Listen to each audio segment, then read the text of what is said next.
When I initially met Ben for the project, normally, you go in and meet a director and maybe, it's an hour and 10 minutes chatting to them for that initial, and then everything sort of peters out and you're like, okay, either you get the film or you don't. I will remember going in to meet Ben and we sat and chatted and we chatted and chatted and chatted and chatted and, literally I think I met him for 4 hours. So it was great because he got all these fantastic ideas. I'd got a few good ideas, and those initial meetings you have with directors, producers, that's what forms the basis of what a film, from my point of view, is going to look like. The 30s is a period that has resonated later on, like the 70s. When you look at the 70s clothing and 30s clothing, the wide lapels for men, the width of people's trousers, dresses for women. So the 30s, I think, is possibly the first sort of period where modern clothing was born.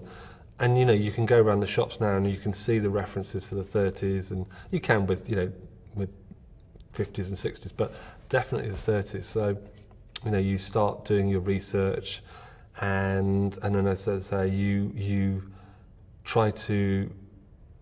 You don't want to put people off by making everybody look stiff and awkward, and you want people to believe in these characters. And I think there's this sort of whole etiquette that was born in sort of Victorian times or before then, but the 30s still had these sort of etiquettes.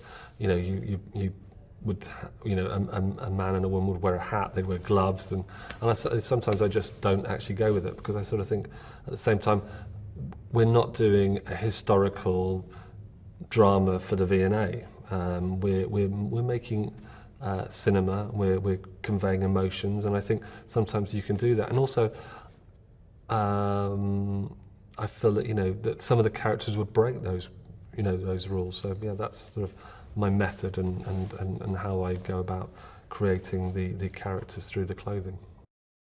Anything that sort of we find with Rebecca's is quite unique in its own style or look.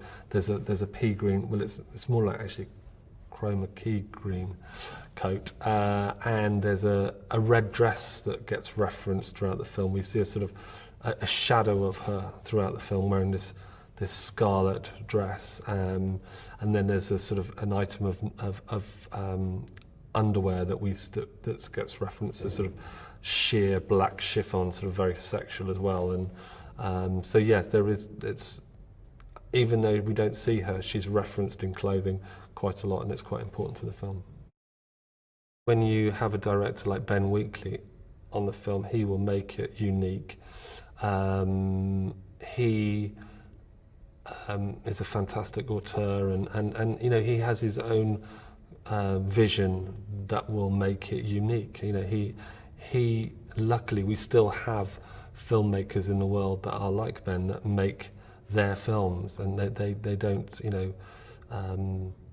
they're very visionary, and going back to the source material, I think, is very important. And I think Ben and Naira, the producer, and obviously working title Eric, they collected an incredible cast and crew of people together, and will make it a truly unique experience.